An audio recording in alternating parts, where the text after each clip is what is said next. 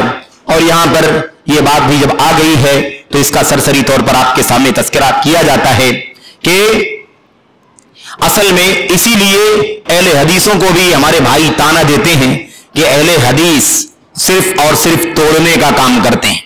یہ اپنے بارے میں کہتے ہیں کہ ہم جوڑنے کا کام کرتے ہیں، اور اہل حدیث کس کا کام کرتے ہیں؟ توڑنے کا کام کرتے ہیں۔ یہ کیا ہے؟ آپ سمجھتے ہیں کیا ہے؟ یہ عقیدہ توحید کا مسئلہ ہے۔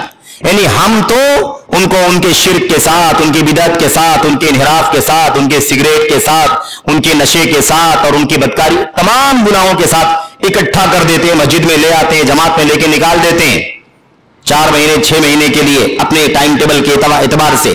لیکن ان میں سے کسی سے ملاقات اگر اہل حدیث کی ہو جاتی ہے تو پھر وہ متنفر کر دیتا ہے، اس لیے کہ وہ توحید کی بات کرتا ہے۔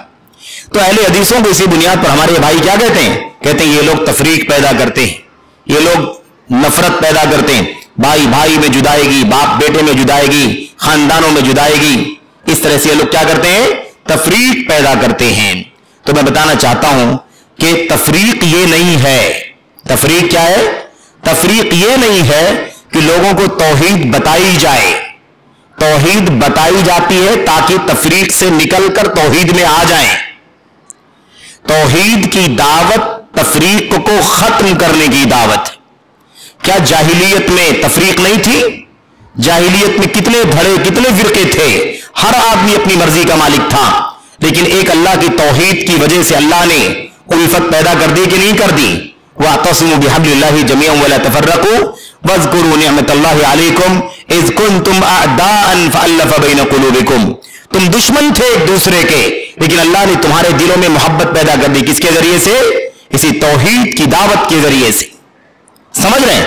تو توحید کی دعوت تفریق ختم کرنے کی دعوت ہے، تفریق کرنے کی دعوت نہیں ہے۔ اور اگر شرک کر رہا ہے آدمی اور توحید کی دعوت سمجھ میں نہیں آتی ہے اور وہ بھاگتا ہے تو اس کو تفریق نہیں کہا جاتا، بلکہ یہ کیا ہے؟ توحید سے بھاگنا کہا جاتا ہے۔ توحید سے بھاگنا کہا جاتا ہے۔ بھلا بتاؤ کہ اگر یہ توحید کی دعوت دینا، اگر یہ تفریق ہے، تو قرآن کریم کا ایک نام ہے الفرقان۔ کیا نام ہے قرآن کریم کا؟ ایک نام کیا ہے؟ الفرقان۔ تبارک الذی نزل الفرقان علی عبدہ لیکون للعالمین نذیرا۔ اللہ تبارک و تعالی نے فرقان اتارا ہے۔ فرقان کے معنی کیا ہوتے ہیں؟ فرقان کے معنی ہوتے ہیں فولان کی وزن پر۔ فرقان کا معنی کیا ہے؟ فرق کرنے والا، جدا کرنے والا، الگ کرنے والا۔ کس چیز میں؟ کہاں کہاں الگ کرنے والا؟ حق اور باطل کو الگ کرنے والا، کفر اور شرک کو اور اس کے مقابل میں توحید کو الگ کرنے والا، سنت اور بدعت کو الگ کرنے والا، ایسے ہی اندھیرے اجالے کو الگ کرنے والا، صحیح غلط کو الگ کرنے والا، جائز ناجائز کو الگ کرنے والا۔ اس طرح سے حق اور باطل کی تفریق کرنے کے لیے قرآن کریم اترا ہے۔ اللہ کے نبی صلی اللہ علیہ وسلم نے فرمایا تھا ایک لمبی روایت میں، جبریل امین علیہ الصلوۃ والسلام نے، وَمُحَمَّدٌ صلی اللہ علیہ وسلم فرق بین الناس، محمد صلی اللہ علیہ وسلم لوگوں کے درمیان تفریق کرنے والے ہیں۔ کیا کرنے والے؟ تفریق کرنے والے۔ یعنی کیا مطلب؟ ایک شرک والا ہے، ایک توحید والا ہے۔ اللہ کے نبی آئے ہیں، توحید کی دعوت دیں گے تو توحید مان لے گا وہ جس کے دل میں توحید کی جگہ ہے، اور جس کے ہاں شرک پایا جاتا ہے اگر اس کو سمجھ میں بات آئے گی توحید تو مان لے گا، اور نہیں سمجھ میں آئے گی تو کیا کرے گا؟ جدا ہو جائے گا، الگ تھلگ ہو جائے گا، وہ اپنے اولیاء صالحین بزرگوں کے پیچھے چلے گا۔ تو مسئلہ یہ ہے کہ اس کو تفریق نہیں کہا جاتا، اور اگر تفریق کہتے ہیں آپ تو کوئی تعجب کی بات نہیں، کوئی تکلیف کی بات نہیں ہے۔ قرآن کریم تفریق کرنے کے لیے آیا ہے، قرآن کریم تفریق کرنے کے لیے آیا۔ حق و باطل میں تفریق، توحید اور شرک میں تفریق، کفر و اسلام میں تفریق، اخلاص اور ریاکاری میں تفریق کرنے کے لیے آیا ہے۔ اور محمد صلی اللہ علیہ وسلم بھی کیا کرنے کے لیے آئے ہیں؟ حق اور باطل کو جدا جدا کرنے کے لیے آئے ہیں، حق اور باطل کو جدا جدا کرنے کے لیے آئے ہیں. یہ ہے اصل میں، یہ ہے اس کا معنی. تو اہل حدیثوں کو جو تعلیم ہمارے بھائی دیتے ہیں وہ اسی اعتبار سے دیتے ہیں. اس کا جواب یہ ہے کہ اہل حدیث تفریق نہیں کرتا. اہل حدیث تفریق کو ختم کر کے ایک اللہ کی عبادت کی دعوت دیتا ہے، تاکہ سب کے سب الگ الگ فرقوں سے نکل کر ایک توحید کی راہ پر چل کر کے اللہ تبارک و تعالیٰ کی راہ صراط مستقیم پر چلنے والے بن جاؤ. یہ ہے اصل میں. بہرحال بات یہ چل رہی تھی کہ اللہ تبارک و تعالیٰ فرماتا ہے فَعْلَمْ أَنَّهُ لَا إِلَهَ إِلَّا اللَّهُ، آپ جان لیں کہ اللہ کے سوا کوئی سچا عبادت کے قابل نہیں ہے. تو سب سے پہلے جس چیز کا علم ہے وہ کیا ہے؟ لا الہ الا اللہ کا علم. نبی کو علم ہے، تاکید کی جا رہی ہے. نبی کو علم ہے، مزید علم حاصل کرنے کی تلقین ہو رہی ہے. نبی کو علم ہے، آپ کو حکم دے کر کے امت کو کہا جا رہا ہے کہ امت کیا کرے؟ توحید کا علم حاصل کرے. اس کے بعد کیا ہے؟ وَاسْتَغْفِرْ لِذَنْبِكَ، وَاسْتَغْفِرْ لِذَنْبِكَ. پہلے کیا ہو گیا؟ توحید کا علم. پہلے کیا ہے؟ توحید کا علم. پہلے کیا ہے؟ علم.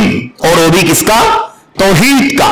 علم کے بعد عمل کی باری آتی ہے. علم کے بعد عمل کی باری. اب مغفرت کا سوال کرنا یہ کیا ہے؟ عمل ہے. مغفرت کا سوال کرنا کیا ہے؟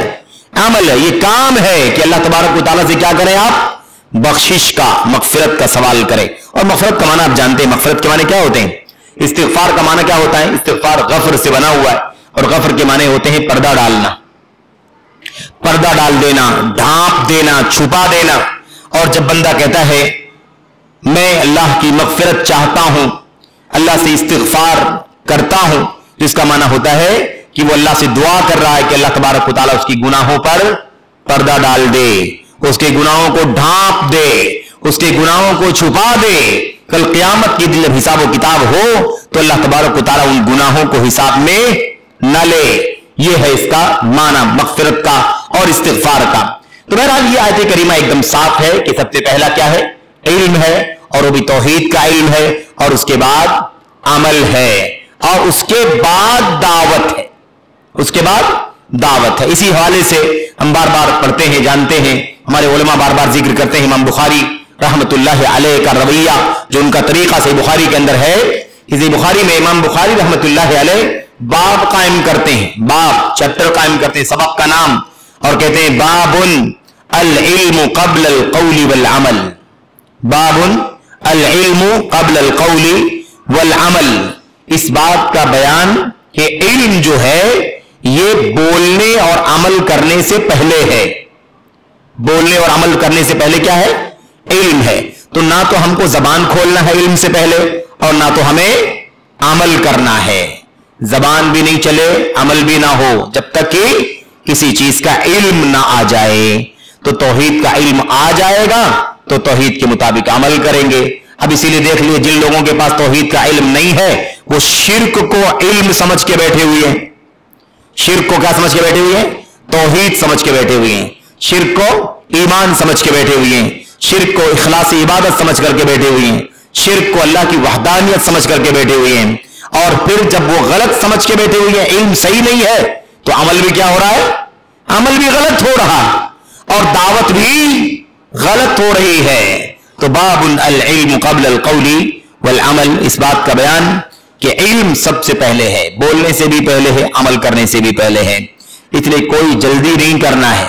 وہی چین ہوگا، وہی سلسلہ ہوگا، وہی طریقہ ہوگا جو طریقہ اللہ کے کلام کا ہے، نبی کے فرمان کا ہے. اللہ تعالیٰ اپنے نبی کو فرماتا ہے لا الہ الا اللہ کا علم حاصل کرنا، اور پھر اس کے بعد عمل کی بات کرتا ہے وَاسْتَغْفِرْ لِذَنْبِكَ وَلِلْمُؤْمِنِينَ وَالْمُؤْمِنَاتِ.